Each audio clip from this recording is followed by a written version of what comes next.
Hello, fellow agents. Just kidding. This is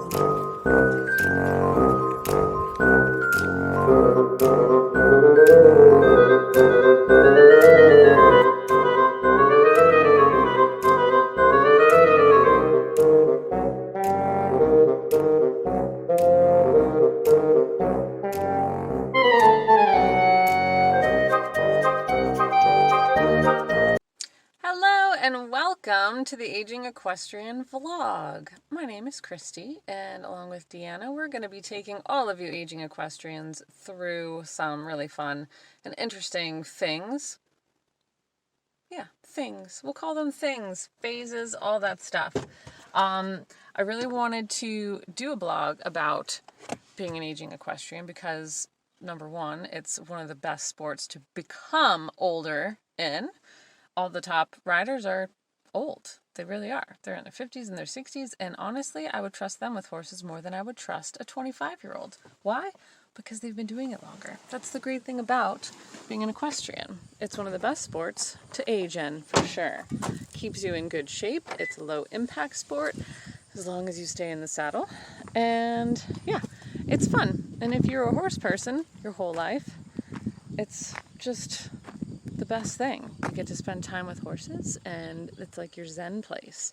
So, welcome. I'm glad you're here.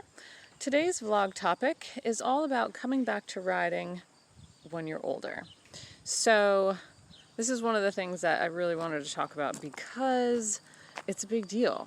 I came back to riding in my 30s after a 15-year break. Deanna will tell you her story. She, I think, was a little less time off. She's younger than I am, but she has kids, so she has a very busy life, and she'll be able to talk to you about that stuff. But currently, I wanted to talk about, coming back after a long break, and my big tip is finding the right barn. So today, I am here at my current barn.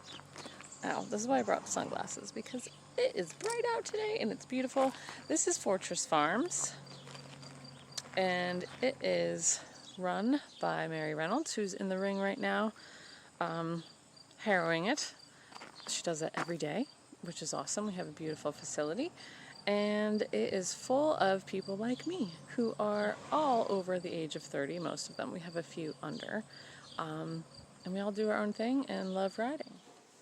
So Logan's suggestion for you is to find a barn where they teach some adults, and they have some nice horses that you can start out on, and that you have a community of people who you get along with, and who you can ask questions to, and who sometimes give you free stuff they don't need anymore. That's always nice. I actually got like boots and stuff like that, and horse things from people when they just had extras or whatever. That's the great thing about the horse community, right, Logan?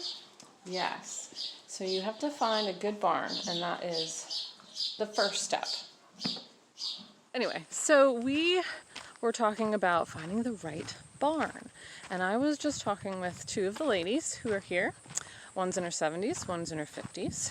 And the 50-year-old came back to riding when she was in her 50s, and she hadn't ridden since she was 16. The other had continued riding, but had a break due to injury, and I think that's a good point too. So however you're coming back, whether it's you haven't ridden at all because life, or if you haven't ridden because you were sidelined, either from an injury or maybe you decided to have kids for a little while, they both adamantly said that you have to start from ground zero, literally the basics, because your body is going to be completely different.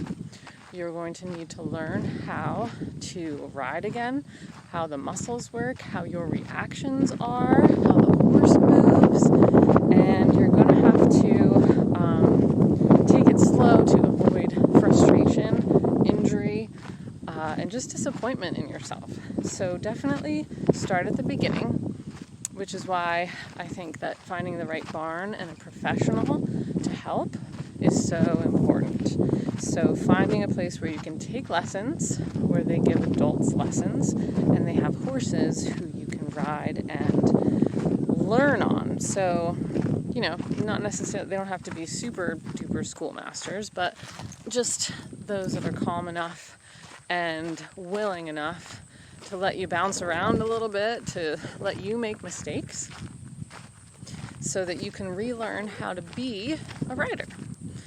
And that may take a few tries. Like I said, you may need to take a lesson at one place, then try another.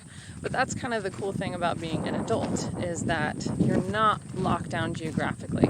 You know, as a kid, I didn't have many options as far as getting in. I didn't have a car. I had a bike.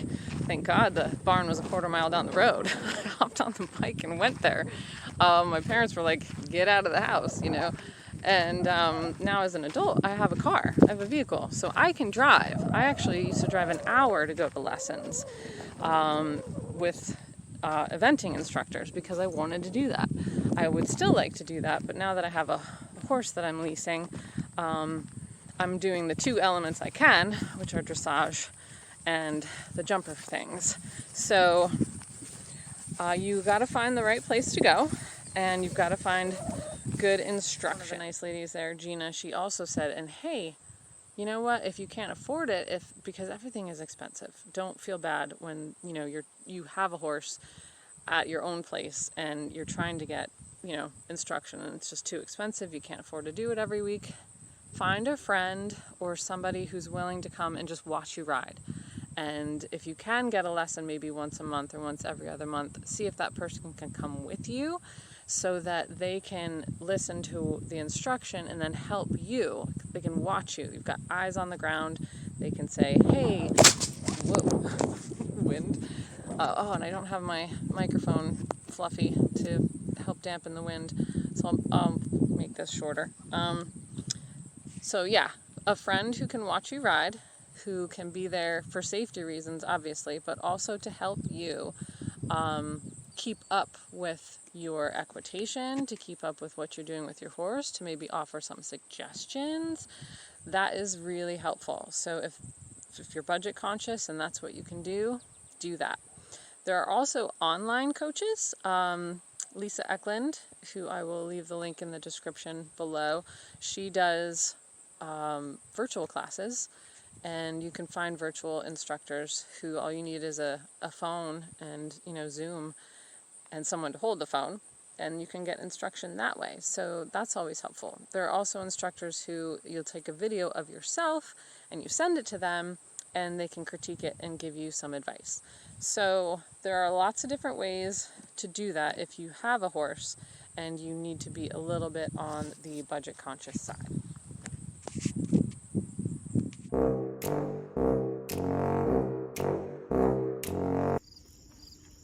So this is Max. He doesn't look his best because it's been raining and I doused him in fly spray. But Max is the perfect horse. He is the fourth horse that I tried after coming back into riding after a long time off. Before I found Max, I had completely the wrong horse, and it nearly caused me to quit riding for good. And then by stroke of luck, Max kind of found me. And now Max and I are trail riding bareback mostly and bridleless all over this beautiful property that goes way up past those fields. Around, there's some friends all over. Also a nice place for hand grazing and going for walks. But I would say my top tip of getting back into riding is to make sure that you have the right horse, or even just riding in general. Because I had 3 before Max sort of found me that, like I said, almost made me think I should just throw in the towel and quit riding altogether. So continuing on that topic of find the right horse, I think part of it is that in your mind, you think you're gonna pick up right where you left off, and maybe you will, but I did not, and I think probably most people do not. And so you need a horse that's safe, that's suitable for your riding level, that you can ride and get back in better shape on, and most of all, that is at your level where you're starting off. So thanks for watching part 1 of our video. We will be following up with part 2 on characteristics or tips for finding the right horse, as well as stories about our experiences with the wrong horses.